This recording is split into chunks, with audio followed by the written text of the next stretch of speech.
Hello, everyone. Good morning and good night. Welcome to our weekly podcast where we basically talk about all sorts of things that are coming up in our lives. We are two hosts from opposite ends of the world. My name is Chobra. I am currently in Seoul, South Korea. And our other lovely host is Matt Demers in Toronto, Canada. Are you technically in Toronto? I just realized I've never actually asked. It's one of those things where you say the closest big city that everyone is likely to know. Right. And like for me, I'm so I'm going to look it up on Wikipedia real quick because it's a weird thing where Hamilton, Ontario is a pretty big sized city in Canada. I think population wise, we're the 8th biggest city in Canada. But at the same time, it just is a giant time saver to just say Toronto. Because I went to school there. It's the same thing with. It's actually not just me, which is the hilarious thing. It's anytime any esports person is near the area. You know Blitz, right, from Dota? Yeah. Will Lee, I think his last name is Lee. Lee. He's also Will, yeah. Yeah, he's also a Will. But he said the same thing once where he was like, oh yeah, I'm in Toronto for like a little bit because he was dating someone that lived in the area. And I was like, oh yeah, I'm in Toronto every week. It'd be cool if we could meet up, whatever. And he's like, no, I'm in this city that's near Toronto. And at the time it was about a 20-minute drive for wherever I was. So it was just like, all right, cool. I'm glad I'm not the only one that uses that shorthand. Yeah, exactly. So yeah, I'm technically in Hamilton. It's not a particularly exciting city, but it's not like some tiny town in the middle of nowhere. But yeah, okay. Toronto is where my heart is what I usually say. Like I went to school for like 5 years there. I worked there for a couple of years after. And usually I'm there at least once a week, except for the lockdown and stuff like that. But, I don't know. Canada's nice, man. I like Toronto for food and friends and all that stuff. Canada is nice. I don't know. We try. That's it.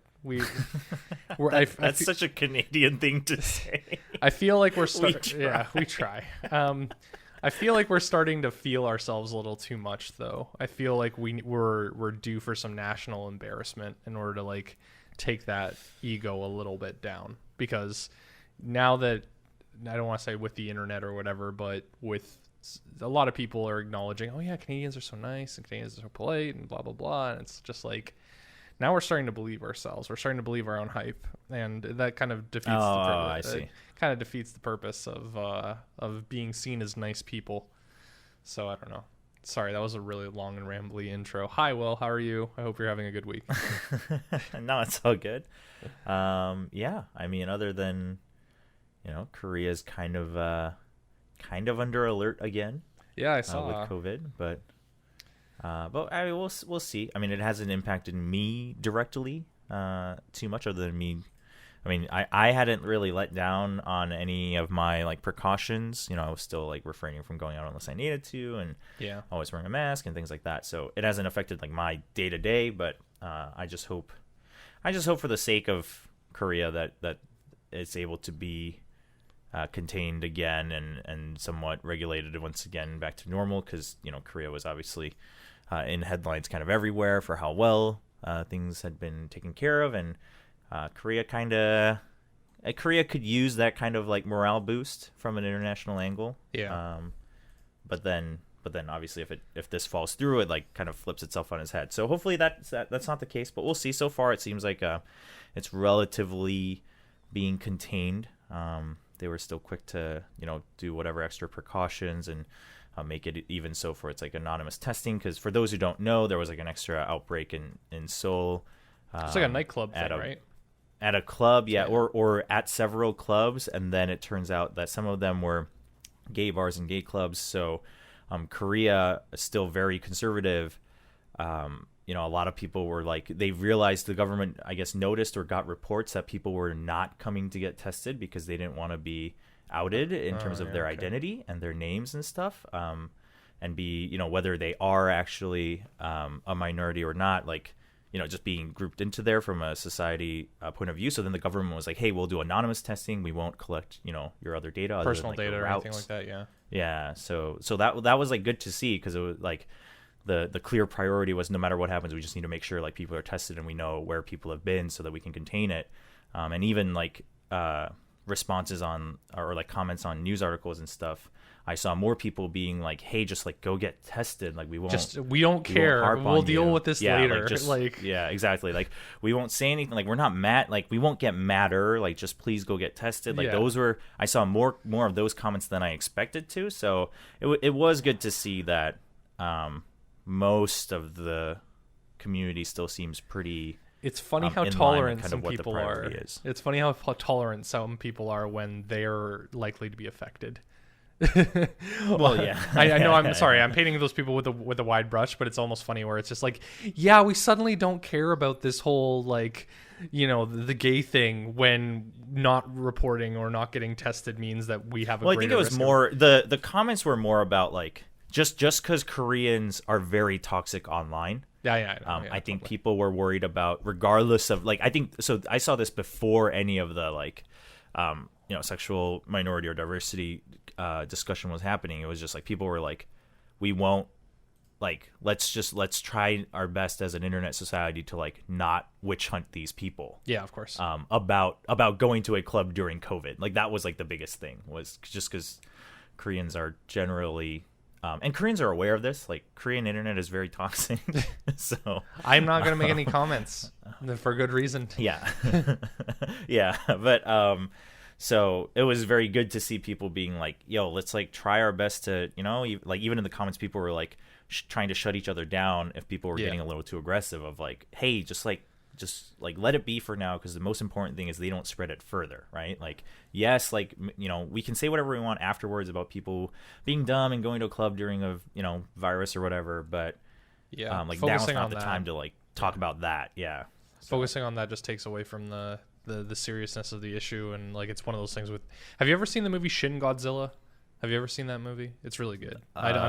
No. I've never watched a Godzilla movie before that movie, but it's directed by the guy who did Evangelion rather. Okay. He's a big, ironically, he's a giant Godzilla fan, or a giant I don't remember the word. It's like tokusatsu or something like that. It's the people in the giant suits and like that kind of stuff, like the Kamen Rider and Power Rangers and stuff like that, Sentai. But he directed the movie, and it was less about the Godzilla like traditional like rampaging stuff and more about the bureaucracy that came with the because it was supposed to be, for him, it was an exploration into the nuclear reactor stuff after the typhoon. I don't remember the name of the reactor, but Japan was dealing with all that, and that influenced his direction of that Godzilla movie. And for him, it wasn't so much about like the actual disaster itself. It was more about the bureaucracy and how inefficient it was, and how people were just looking to shift the blame around, or to just like not take responsibility for things happening, and people being like, well, it doesn't really matter about who's taking responsibility for it or whose fault it is right now. We still have to deal with this thing that's happening, this giant nuclear monster. So I think I was talking with my parents yesterday about this, and I was just like, I think a large part of our anxiety around this whole deal is that, okay, it's been like 4 months of lockdown, 5 months of lockdown, or like 5 months of it being in our general consciousness, and it's starting to get antsy. Like people are starting to get a little bit more antsy, and people are starting to realize like, okay, there is no, I don't want to say no end in sight, because that sounds a little bit dramatic, but it's real, like I don't know when this is going to end. I don't know what normal looks like when we come out the other end. I don't know how the world is going to change. And I think a lot of people, like I'm someone that, out of curiosity, and because like, even though I'm not a journalist anymore, I still consider myself a little bit of a news junkie sometimes, where with like topics that I'm interested in, and this is one of them.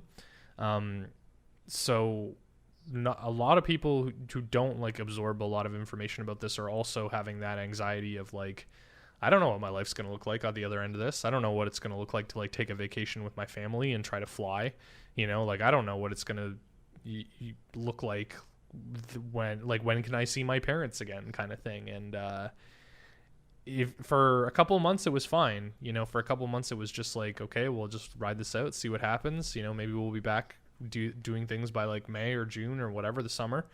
And now it's like, damn, it's optimistic if we're going to get, out of this by August, and after a couple months, you start going a little stir crazy. So I think a lot of people are getting to that point at the moment. And it's more important than ever to like stay the course, if that makes sense. Like, I don't know. Yeah. I mean, I don't know. I guess for me, and I think this is partly because of how my careers turned out, because I used to be, I think we talked about this briefly in a previous episode. I've talked about it multiple times in different avenues as well. Like I used to be a very big overthinker, overplanner, and still technically am in terms of personality. But I think given how my career has turned out, like post college or education phase, I'm like much more now like, if something happens, like I'm not always like pessimistic, but I'll also like try to think about what the worst case could be, and then just be like, okay, like it's not that yet. That happens, like, well, that too, and then it's like if that happens, like it happens. So then what would I do? And if it's like too extreme, right? If it's like a situation where it would get like too extreme, then I'd be like, okay, well then then I would say, yeah, it's not there yet, so like not worry about it. So I've definitely noticed I've kind of changed in a way, because past me would definitely be like sitting here like trying to plan out like the next 2 years or whatever in the worst case scenario. Yeah. But these days I just kind of sit here and I'm like, I've like kind of, I think I just accepted it very early when things happen, and I was like, yeah, things are never going to be the same again. And I was just like, okay, like that, like it's going to suck. Like certain parts of it is going to suck, but all right, like so if I accept that, like how do I, now what changes, right? And some things have, some things haven't. Obviously, I am very fortunate to be in a region. I should also note that isn't as affected in terms of even within Korea. Like Seoul hasn't had, like we haven't gone through a full lockdown in Seoul yet. We haven't had to, right? Things like that. So that helps. That helps for sure. But yeah, I would say probably, I think thinking about it while you were talking, my career path and the like somewhat drastic changes that I've had to go through, or that I've not had to, but like I chose to go through rather, have changed how I look at like different scenarios thrown at me. I've just given up trying to plan anything. Like the idea of, I don't know if it's a generational thing. I don't know if it's one of those things where, it's very difficult to make like a 5-year plan of like, well, for me, I don't know. I think it's more of my career type as well, like the journalism marketing kind of thing. You kind of just go where the money's the best, or like you end up going like where the work is. So it's not so much like, okay, I'm going to stay like 5 years at this company. Like I can't imagine staying at a company for 5 years. Like I can't imagine that. I can't imagine the amount of scale in terms of like pay and responsibilities and stuff that would have me happy enough to stay at a company for 5 years. And I don't know if that's just a symptom of the industry or a symptom of me or whatever, but when friends that I went to journalism school with are still working at the same job that they got out of school with, I'm like, holy crap, man. Like, are you not looking for, constantly looking for that upgrade, constantly looking for that place? And like before Evil Geniuses, I'd never worked for the same company for more than 11 months. Like I'd never broken that year, and that was always like the funny thing for me anyways. I always made it to just like 11 months.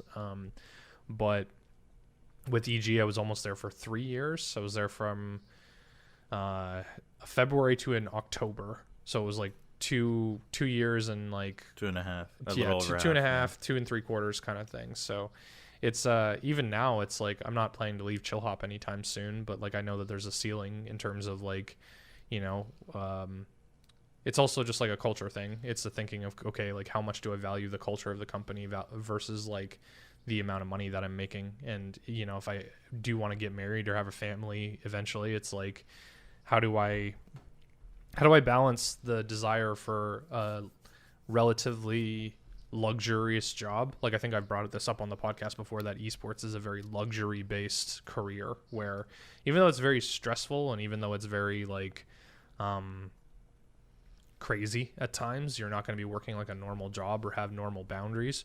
It's still kind of luxury based because you're working around something that you really enjoy, and depending on your position, you're doing some really like fantastical things. You're not really going to an office very often and having like a back-breaking kind of job, it's like you are still like making stuff that ultimately like you yourself enjoy as a product. So I still have to define that a little bit. Like I kind of define it as a luxury job, but at the same time, it's like I feel I don't want to be disrespectful to people who like do work like very stressful positions during in our industry.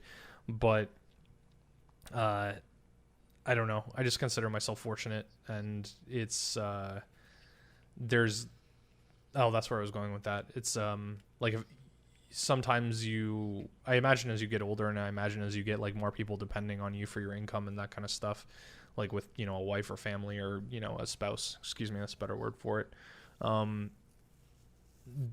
You think, okay, well, my needs in terms of my engagement with my job matter a lot less. You know, it's like when I was working for a team, I was thinking, I can't work for a team that I don't believe in. You know, I can't work for a team that I'm not a fan of. That was one of the things was in Canada, there's only like pretty much 2 major esports franchises. You've got the Luminosity people and you've got the Splice people. Luminosity is based in Vancouver, Splice is based in Toronto. And I think they're called Overactive Media. They're not Splice anymore. They got bought out. But for both of those, like at the time, I was just like, I'm not a fan of either of those teams. Like, it's not so much that I hate them or anything like that, but like I just don't, you know, I couldn't work for like a team that I really didn't believe in, or I wouldn't enjoy watching myself. So with that in mind, that's a luxury, you know, that's definitely a luxury where if you have a family to support and you have to, if you have a family to support and the money's better or the job is easier, or the job is easier to a point you can spend more time with your family, that might be one of those sacrifices that you kind of, you know, make. You just say, okay, well, I don't care about the team, but it allows me to clock out on time. You know, I don't have to be working, you know, over a certain amount of hours. They're really strict with it. They have good benefits, that kind of stuff. So that kind of like value system really changes as you get older, I imagine. Yeah, I mean, I was about to say, like, I think the definition of a luxury job changes, right, depending on your situation. The luxury isn't that esports is a luxury industry per se, but it's if you're in a situation where you can do what you want to do. So that could be esports, that could be whatever, right? Like, I mean, who knows? Like, I mean, investment banking, right? To some people, like if they're really into it, or they just value the, you know, income much more, then that's technically a luxury job. If you can manage it and you can handle it, then you can reap the rewards, so to speak.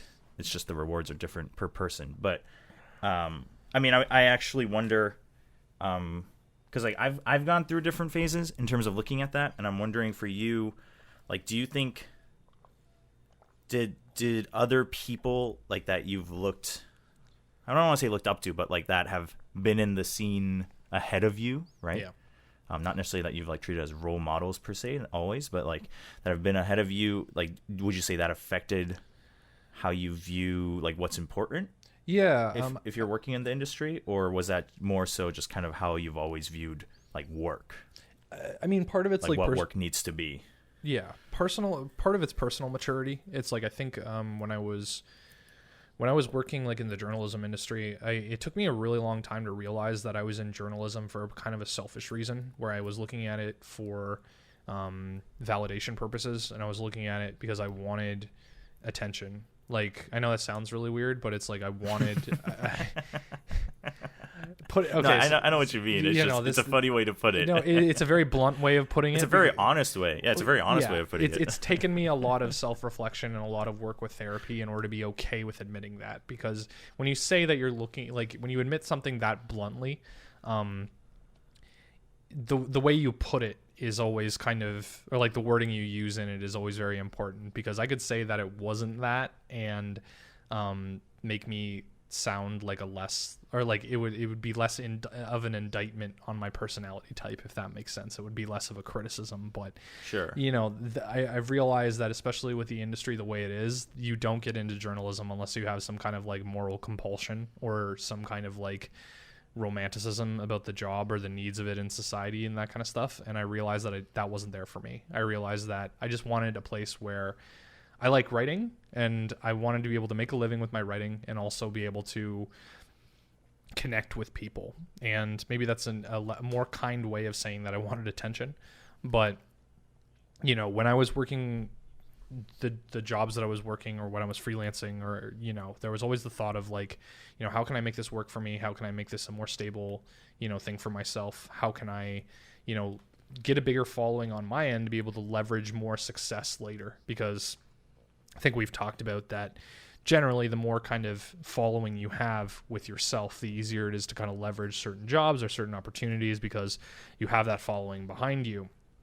And that isn't necessarily like a negative or like a malicious like intent, but I realized that it was very difficult for me to separate like my work self-value from like my personal self-value. And I think that's a difference, like it's kind of a key thing. So being able to say like, okay, like, you know, if I wasn't feeling success in my job, it was to the point where I wasn't feeling like success as a person, or I wasn't feeling like very good or healthy as a person. And I realized that the track of journalism was not compatible with what I would need to be in order to like be successful at a job. So, or what I was then. So I think part of it was, I told the story before, and I guess I want to preface this because anytime that you talk about like work criticism stuff, it's very easy for like the people listening to just like automatically put that on the company itself. And I used to be very open with like writing about therapy and writing about like my personal like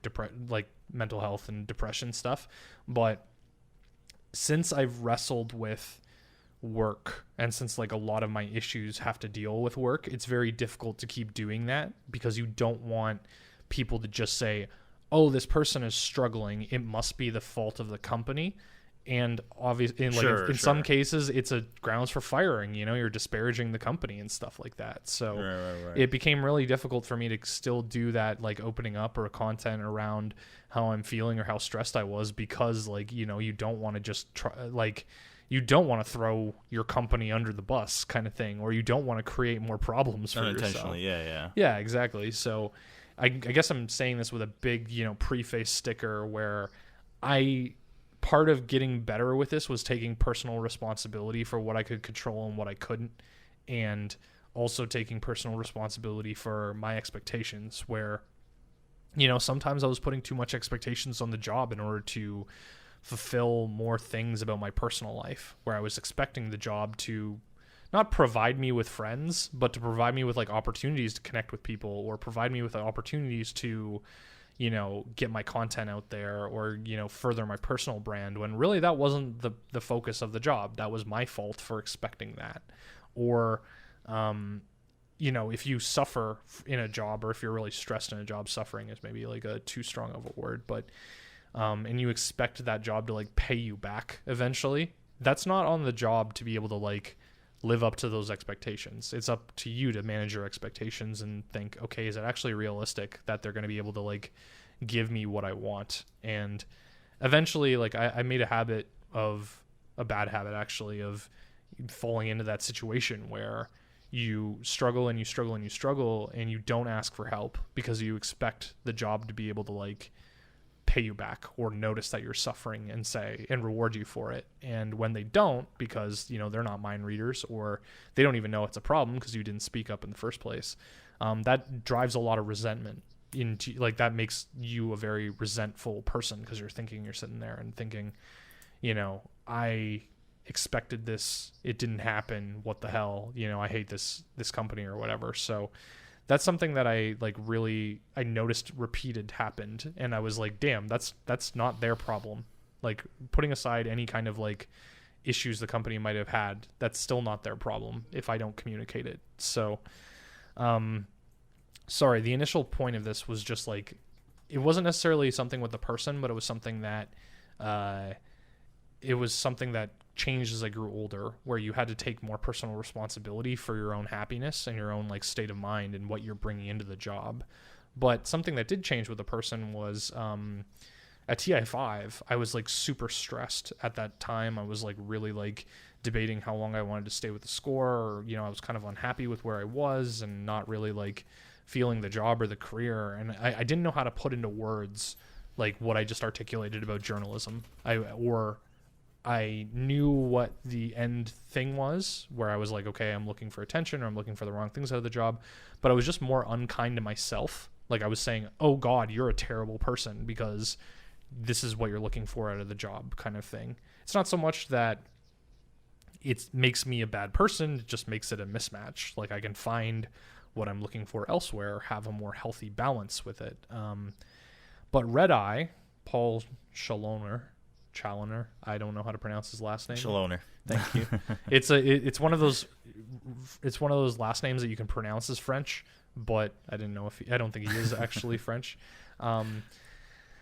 He told me, he was just like, Matt, or like, I don't think I dumped too much on him, but I just said that I was like generally kind of like stressed about shit, and I didn't know if I was gonna like stay much longer. And he was just like, Matt, do you think this is your last job in esports? And instantly, like, not only was that confidence in me, that's a big like ego check for me, you know, where someone else was putting their confidence, or like giving me like a stamp of approval, where they were like, you are good enough to be valuable elsewhere besides your current position. And that wasn't something that I had really gotten from a lot of people, and it definitely wasn't something that I was giving to myself. And while I was saying personal responsibility and everything like that, you're responsible as a person to be able to give yourself that confidence to a certain degree, and I definitely didn't have it. So being able to do that, someone being able to say something to that effect to me really mattered, because all of a sudden it was just this clarity thing where I was like, oh, he's kind of right. You know, like, I got this job in the first place for being like a very specific set of good. Like, I had a specific set of experience that not a lot of people had. So just being like, okay, if this doesn't work out, it's the end, I'm just done. Like, thinking about it, you're like, oh, that actually isn't that realistic. You know, that sounds dumb, you know, and then you're like, oh, I'm saying that all the time, so probably I should change the way that I'm thinking. So I don't know. It's like, sometimes people just like, we plan this discussion around like mentorship and that kind of stuff, but sometimes it's just like one person saying one right thing at the one right time. And maybe it isn't like a super big mentorship thing where you're like, oh, you know, he took me under his wing for months or years or whatever, we still talk and blah blah blah. Like, sometimes it's just one person being the right kind of honest. And I think that really morphed how I am, where now I definitely say things a lot more directly. Like, I will directly compliment someone, or if I'm enjoying someone's stream, I will tell them, hey, you've been having really good streams lately, I've been enjoying what you've been doing with blah blah blah. And that makes people uncomfortable sometimes. Not so much in the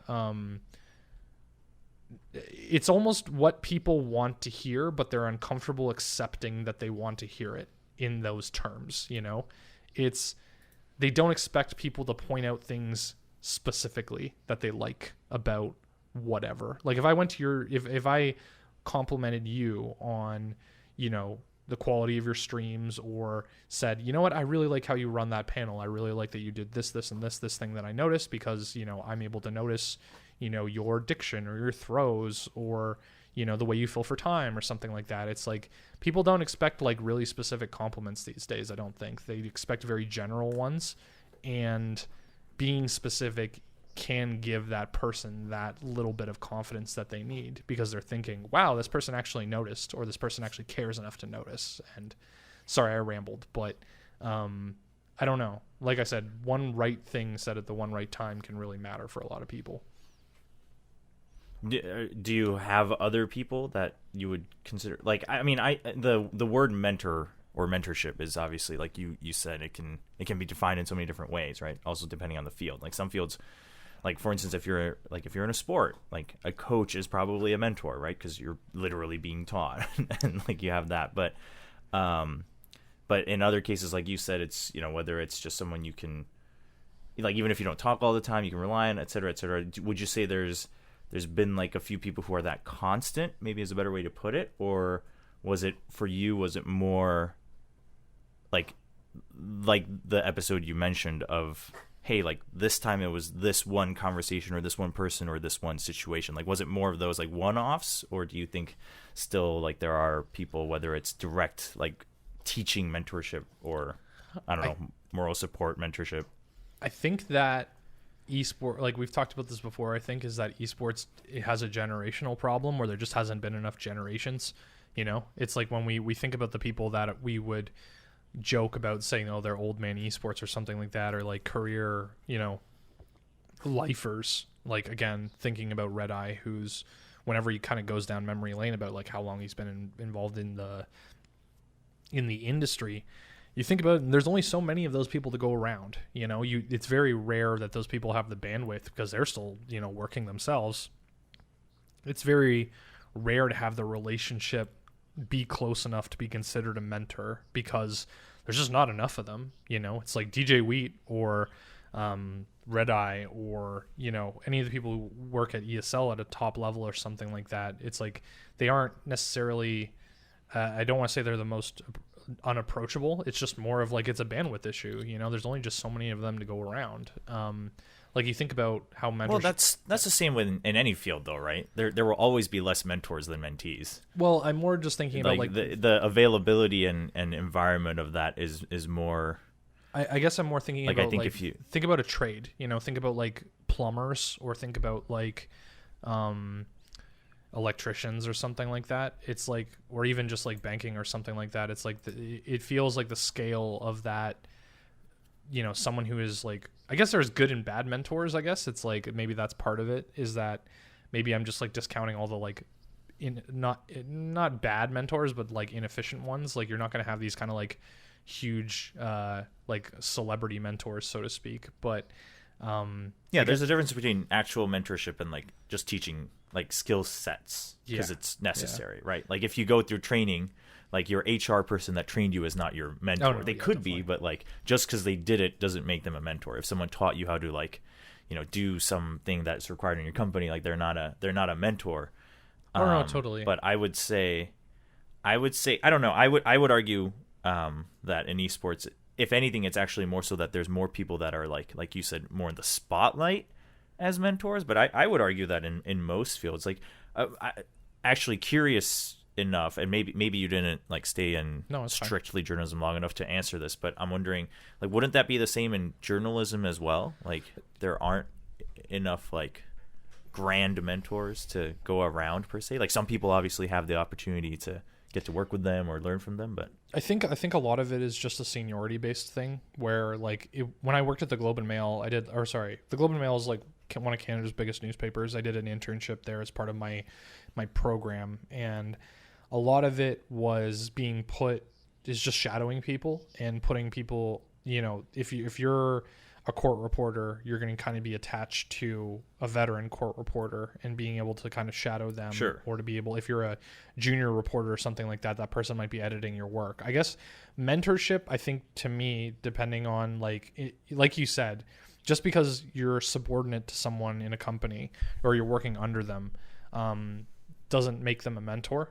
I think mentorship implies a level of personal like trust and personal kind of like attachment or relationship anyway, where you would consider that person someone that you can open up to about vulnerabilities that might compromise your position at a company. Or that sounds weird, but like if I have a mentor and I'm going through something stupid and awkward at my company, I think it implies that I'm comfortable going to that person with that really dumb like worry, and they're understanding enough to be able to deal with that. And to that extent, like I do have a couple people that not necessarily are mentors when it comes to journalism or when it comes to esports, but when it just comes to like adulting, where just marketing for me, I've never been educated as a marketer. I worked as a social media person, and technically a director level was my title, which is hilarious. Titles don't mean anything.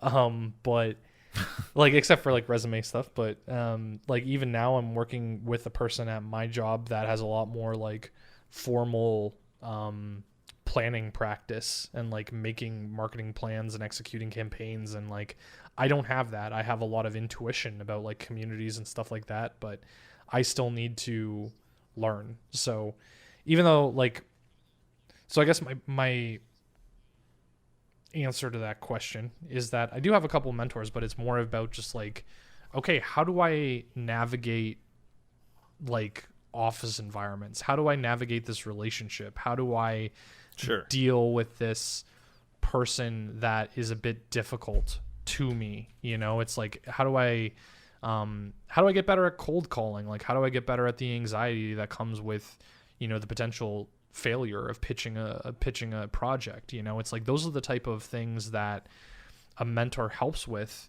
and they help answer those questions because they know you as a person.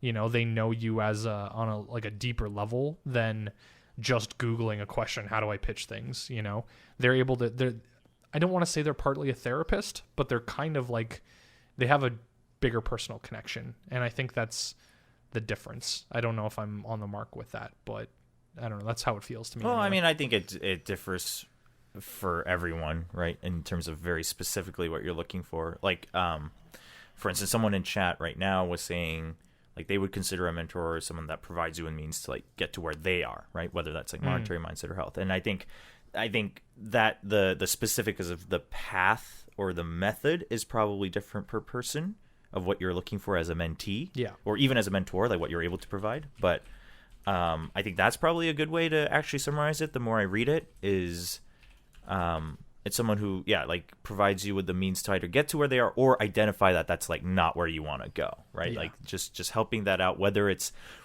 through, like, if you're someone, for instance, like, I used to be the same way, where I like overthink and I overplan everything, and I'm very curious about everything. I need to know everything before I make a decision.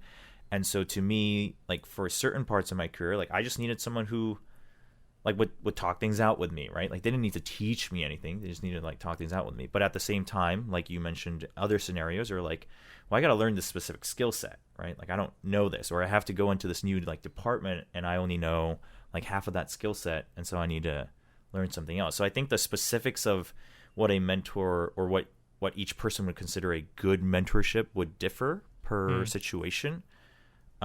Is how I see it. Like, for example, given my experience, it's funny that you mentioned, like, that in esports specifically, there doesn't seem to be as much mentorship available, which I do agree with, just so we're clear. I do agree with, but I would say that's more so just because, like, nothing's settled. Oh yeah, in totally. Esports. The industry's still young. Like, and not to say that, for instance, not to be like, like, the LCS never figured anything out. Like, that's not what I'm saying. Like, a lot of things have been figured out, but nothing's like really solidly grounded. Like, even, for instance, like, ESL tournaments are always changing. LCS is always changing, right? Like, there's still so much changing in terms of whether it's the league, the presentation, that I would say it's not just a matter of, like, oh, these top dogs are still working. It's just, like, they still have to kind of be on their toes, and to some extent, it's really difficult to say confidently from a top-down point of view of, like, hey, I think this is a good answer for you, because, like, you're not even sure, because things have changed so much. But it's funny you mentioned that, because for me it was a little different. Obviously, getting not my actual start, but I would say my initial big jump start was in Korea at OGN, where those guys had been working in esports for 10 years or 15 years already. So, or the majority of the ones that were, like, there, not the younger recruits. But so then getting to work with the producers who made, like, all the old Star Leagues for StarCraft Brood War, and the openings and the cool shots and the finals, like that was just working with them and seeing them work, and them allowing me to, like, just be there, right? And not be like, hey, you're bothering me, leave. Like, to me, like, that was a lot of mentorship. Granted, some of them were also just much more engaging. Like, they would bring me into meetings that I wasn't originally invited for, right? And they would just be like, hey, this is the meeting for like, the graphics package for the next season. And they just bring me in. They'd be like, feel free to voice your opinion. And, like, they didn't say anything to me. They didn't teach me anything, but they opened up that path of me getting to sit there. Like, they were the one who enabled that, right? No one else, like, showed me, what happened. Or in some ways, I think personally, just the way I learned, that was a better learning experience than someone, like, summarizing the meeting notes, right? Oh yeah, of course. Being like, this is why we decided this. So I would consider a lot of those guys my mentors. And even to this day, while, some of them kind of just still do the same day in, day out, depending on where they are. Some are still at OGN, some are in China, some are in other companies in Korea. But I would still feel comfortable like anytime I get to meet up with them, like I met up with some of them at WCG last year when I was there commentating. We just chatted about, you know, different tournaments, just esports, other life things, and it was just it was a moment to kind of hear their thoughts from given their experiences, and some things I took, some things I, you know, in the back of my head I thought, okay, I don't think they're catching on to a lot of the bigger changes, things like that. I think it also, like, as a cultural thing, possibly, like, or maybe just like I'm romanticizing the idea of a mentor, but I think what you said when you were like, okay, you kind of define the things that you need out of another person, and kind of define what that mentorship looks like. I think you really hit the nail on the head there, where a lot of my mentorship stuff comes from a lack of confidence and a lack of, like, I need someone to be able to, I don't want to say validate me, but I need someone that's able to answer questions that I might have that I'm too nervous to ask anyone else. Like, the majority of my mentors have been people that, like I said, if I have a work conflict, or if I feel like I'm in over my head, or if I just need to vent to someone, I'm able to just be like, hey, can I talk to you for a little bit? Like, can I get your opinion on this thing? For me, when I had the opportunity to mentor someone for EG, where I needed someone to hire. I needed to hire someone, and I needed to basically have another me. Like, I needed to basically, like, have someone that I could have work independently, you know, in order to give me time to, like, sleep and stuff like that. And through our hiring and stuff like that, I found someone that we had a lot of people applying because they just wanted to work at EG. You know, they were just fanboys and they just wanted to work at EG. We got like 80 applications for like a single job because and we only interviewed 7 of them because so many of them were just like, hey, I want to work at EG just because I'm a fan, not because I actually have like qualifications. And it's really annoying to go through all those applications. If anyone's listening and does that, please don't, because it's just like it wastes a lot of time, and it also kind of is just, it doesn't look very good on you as a person. But of those like 7 or 8 people that we did interview, there was one person where I was like, oh, I can tell that she's like really, she thinks the way that she needs to in order to be able to actually like be very talented and to actually like, you know, make something of a career in this industry. And I don't know if it was just like me taking it upon myself, or like me just like thinking, okay, like you said about people bringing you into meetings that you shouldn't be in. It was the exact same thing, where it was the thought of, okay, let's get her exposed to the things that, you know, are eventually going to like let her take my job over, you know, even if I move somewhere else, or if I move upward, or, you know, maybe I get fired or something like that.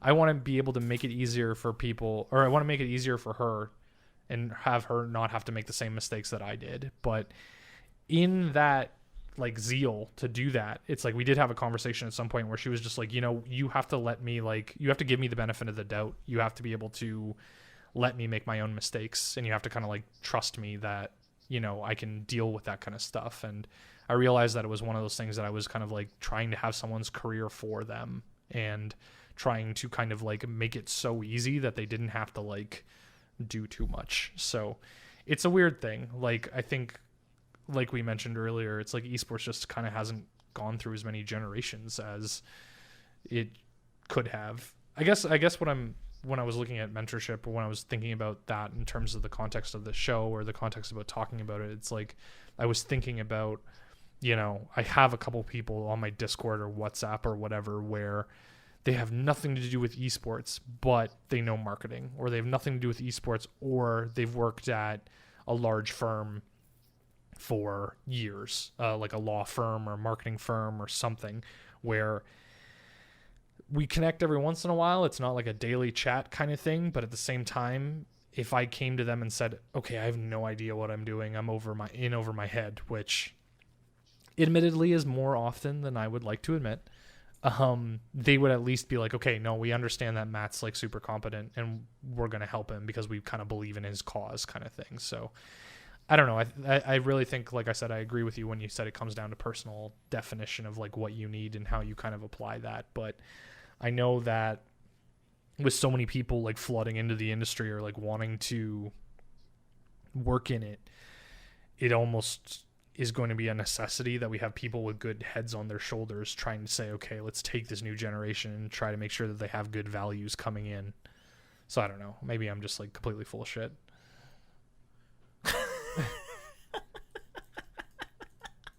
Well, I mean, if you leave me with that, I don't. No, totally. I don't know where to go with. I don't know where to go with that. Yes, Matt, you're full of crap. Have a good week. No, I don't know. I mean, I think what you're mentioning, I think, and not to assume for you, but maybe just because you've. Totally. I mean, I guess now it's not that recent, but you've recently made like a change, right, in terms of your specific job or type of job. It sounds more like, so currently the ones you can still consistently rely on as mentors, I would almost consider more like, well, actually not life mentors, but they're very like situational mentorship, right? Yes. Like you said, like certain specifics or certain specializations, rather than like your like career mentor, right? Exactly. Your career just went through a change. So that's actually it's kind of up for grabs, or maybe not necessary anymore, depending on how things evolve. Whereas, and again, I think like you mentioned, it depends on the field, right? For instance, when I was at ESL, I had a chance to work with David Hill, who some people might recognize his name. He's done a lot of like sports stuff. He did a lot of NFL, and then he was also part of like esports a long time ago in the States, and so that's where some people might have some controversy with how he tried to tackle esports, but at the end of the day, like this dude, I mean, he's an old dude, but he has like a lot of experience. Like I think last year he was doing like Formula 1 stuff, and he just like travels the world producing. I mean, I had a chance to work with him directly, like almost pretty much directly set up as an apprenticeship for a little bit. And we didn't talk about specific projects at ESL. He wasn't like, "Hey, change this for this." We just talked. Like every now and then, I would visit and at the studio, and he would tell me about his experiences, etc. But that, I would say, he's one of the people that I would consider a career mentor. And while like it's funny you say that, because I wouldn't say David Hill and I are on terms where like we're like close enough to say that we can like really confide in each other per se, but just because of how we view our jobs. And I think I noticed this with a lot of producers, and I can only speak specifically about, I'm not saying producers are special. It's just, that's the experience I have, or the only experience I have, is because of, I think a lot of producers look at our jobs in that it's kind of never ending. Especially if you stay within any form of entertainment, right? Yeah. And like a project is never finished. It's finished because it has to be, but you're rarely like, oh, that's done. And so, like, he's someone that I could still anytime reach out to just to like hear updates on his projects, or tell him that I'm working on a new project and I'd like him to check it out.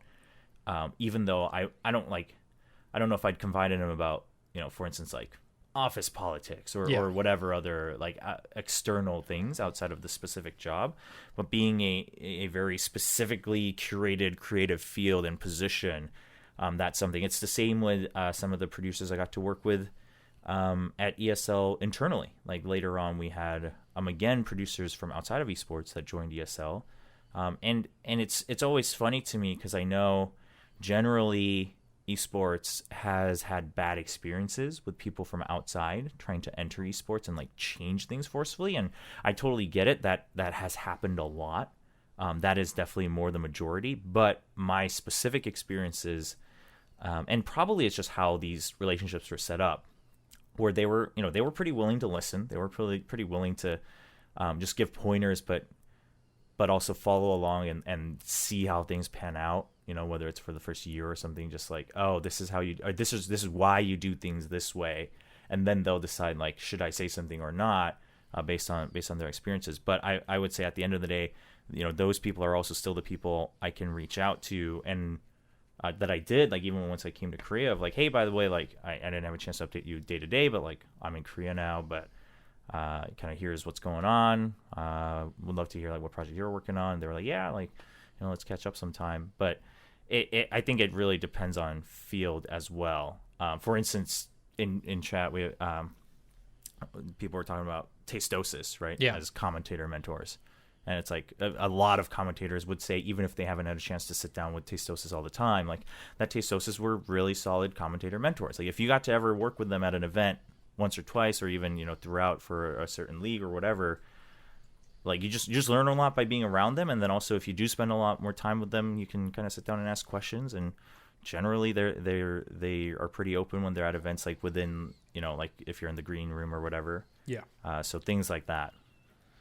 I think it's important when you're like to turn this more into like advice for people who are listening. I think something that I've definitely learned is when you're in those situations where you have the opportunity to ask someone a question, or when you have the chance to like learn from someone directly, coming into it with a really big like humility is always really important, but also just like being able to not waste their time. I think that was one of the things that I not struggled with, but I've always kind of like kept in mind, is if I'm asking someone a question that I know that they really don't have to answer.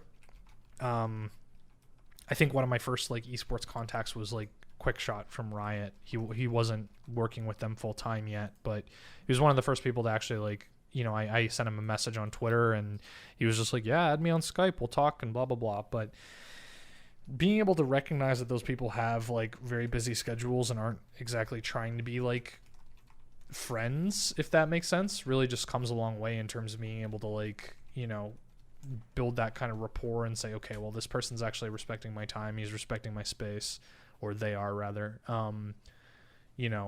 I can give them answers to their questions and like put some work into them because I know that they're not going to use that information badly. And I don't mean like leaking it or whatever. It's more of like, if I give someone, I think I'm very like stringent about it these days, where like if I give someone advice, or if someone like is asking for like stuff that requires a lot of thinking on my end, like if someone came to me and was like, okay, Matt, how do I get involved? Like, how do I make my own content? Or how do I like, do social media for a team or something? And I took the time in order to like put a very big answer together, or at least tailor something to their situation. If I saw them not apply that information or not make an effort to apply that information, that'd probably really discourage me from doing it again. I don't know if you've ever run into this, but definitely at EG, I got so many DMs from people that were like, oh, pick me up for the team. Can I be a manager? Can I be a coach? Can I be a streamer? This is a game that it just came out. Like I'm really good at blah, blah, blah. And there were people where I would just kind of go and be like, why should I hire you? Or why should I like consider, like, it sounds really elitist to say, but it's like, why are you worth my effort? Like, why are you worth me advocating for you to work for the company or be hired or something like that? And you'd give them advice. You'd give them like, okay, well, you should get a better streaming product, or you should be consistent, or you should produce all these things without expecting to necessarily get paid for the first little bit. You have to do it from passion, whatever. And then like, months later, you kind of check in with that person and they're the exact same place that they were before you. They gave you, or, you gave them their advice. They haven't changed. They just wanted someone to, either validate them or to like give them a shortcut. So I don't know. I think it's both on the responsibility of the mentor and the mentee to put like effort on each part. I don't know if it's something that you've ever run into. Yeah, I mean, I've had people like cold email and stuff before, but I mean, I put in the time. And I've rarely felt that the time felt wasted per se. But I don't put in the time to like, how do I put it? Give them answers, but more so questions, right? Like, most of my first responses, and I don't do this intentionally to like, run laps around him. It's just, no, totally. It's just also because if I wanted to put in the time, like I want to make sure I'm giving you what you want, right? Because so to me, and I think this is probably different because, especially I think things would be very different if you're part of a team, because teams have big fandoms, right? Yeah. Whereas I've always been part of organizations, which is a little different. But I would say it's like my first responses are always, okay, like you've done this, like what's more of your, because rarely do people like write out their entire life story, and there have been some who have done that, but they don't do that. So I'm like, oh well, what's your background, like why do you think about this, or why did you come to that conclusion instead of this other one? And I actually respond with like a bunch of questions, but that's like an automatic way of me not like shutting them out intentionally, but also like if they take the time to respond to that, then clearly they're at least somewhat committed, right? Yeah. Whereas if they don't and they're like, hey, thanks for the response, like I'll think about it, I'm like, that's cool. Like I have no problem. For me personally, it's like, okay, I put in like that whatever number of minutes that day or hour or whatever to respond to you, but like to me, like that's just due diligence on my part, and I can be happy knowing that I did that, or satisfied knowing I did that. I don't mind if you don't like move forward with it, because also at the same time, like I would say not. And for anyone who has ever reached out to me, I don't mean this in a negative way, but I would say not everyone who has reached out to me is like fit for esports, right? And that's not anything against that person. It's just you don't know until you've done it, right? Like for instance, I would say certain parts of esports are not for me either. Now having gone through all these different positions and regions and things like that, so if by through my questions and whatnot, if they've changed their direction, or they were too lazy about it, but then they discovered something else, or whatnot, to me, like I'm happy enough knowing that, like that I did my, like I was a part of it, no matter how you look at it, right? Even if they didn't follow my path per se. But I think that's also helped me. Like I would say I haven't had a negative experience with any type of mentorship per se, whether it's career wise or like it's weird to say life wise, because it's not like I'm like 80 years old, but for like friends or whatever, right? Just or like younger friends who are for instance, when I was in LA, like since I go to church, like at church I would have like college students, right, that would like talk about life stuff. And like how it is in college. Like I was like that in college. I change my mind all the time, and I ask questions and I don't follow through, and that's fine. But if they asked, I would still put in the time and I'd listen. And by the time I left LA, most of them hadn't changed. And so to be honest, some part of me was like, oh, that kind of sucks. It would have been nice to like see some change if I really believed that it was for the better. But at the same time, I'm like, yeah, but they're still like, in college, like they're still going to figure it out, and maybe they're just so different from me. Like that's fine. And I think, but those experiences at least help me kind of, they've naturally for me, and maybe I got lucky, but they've naturally made their own boundaries of what level of connection I make with those people. Yeah. Because of how those interactions unfolded one by one. And so I've never felt like I went in over my head. Oh no, totally. Into a investment in terms of like whether it's emotional or whatever on that front. So I maybe I'm fortunate in that sense. I mean, like now that you mention it, it's like for me, I'm definitely the type of person that's always looking to invest in people or to look for those kind of relationships. So maybe like I'm not saying this as if you implied it, but I'm setting myself up for that a little bit where I choose to set my own boundaries in terms of how much I'm putting into people, and maybe I'm putting too much. I'm not saying that as like I don't know. I'm always just trying to be self-aware, and I think the most recent thing that I've really embraced over maybe the last year or two is just how much personal responsibility factors into that, and how much I'm responsible for setting my own boundaries. And I'm not saying that like, oh yeah, I'm completely in control of every negative reaction or negative relationship I have or something like that, but it is on me to be able to like pick and choose what is most likely to succeed, or like to recognize something that is probably not going to succeed, or like I said, advice that is probably going to just like fall on deaf ears. But I think it takes a couple times of being burned by that to be a little bit more aware of it in the first place, at least. But I don't know. Things are. I mean, I would say probably outside of career, I've probably, as anyone has, with whether it's with friends or, whatever. There's definitly been negative experiences. I wouldn't say like my entire life was happy-go-lucky in terms of relationships, but I think on a somewhat ending note, just from what you said, and not this isn't necessarily directed at you, but more so just everyone listening, is it kind of goes back to what you said in the beginning of like some of these, for lack of a better term, top dogs in esports, right? It seems like they don't have the time either, right? Because they're still working, etc. But the way I've seen it sometimes with some of them is like they have to make that choice, right? They can't. First of all, you obviously can't help everybody. But yeah. Also, if you want to continue to make sure that you are giving, the right guidance or whatever, or you're giving your all to the ones you do invest into, like you said, you do have to make that filter for yourself. And sometimes it's like I will say there have been people I've worked with where I'm like, man, I know, for instance, if I put in 80 of my energy into working with that person, like they have so much potential. And not to say that like I can change them, but I can be a good impact, right? Not to say that I can take credit for like building them or whatever, but I just know that I can be a good impact. But then I'm like, but then I need to put in 80, right? And that leaves me with only 20 energy to invest into, whether it's my own work or other people. And it's like, that really sucks, because I feel like now I've sat here and I've identified that what it would take to be a positive influence for them. Regardless of whether, I'm like the builder or whatever, that's not the important part.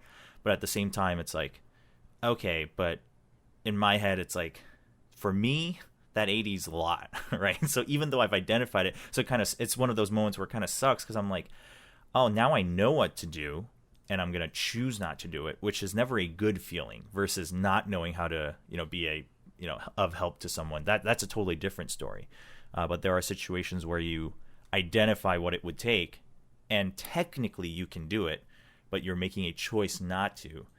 Yeah, totally. But then you like can't half-ass it, right? You can't be like, oh well, maybe I'll just invest 40, and it's like, no, like that's not how that works. Like that's not how any sort of like social assistance or mentorship works. So then I've had to like step back, and I just say, you know what, like it's not like they're not like I'm not personally responsible for them, right? No one's judging me for their work, and they will, if they have the potential, it's more a matter of time and their own will.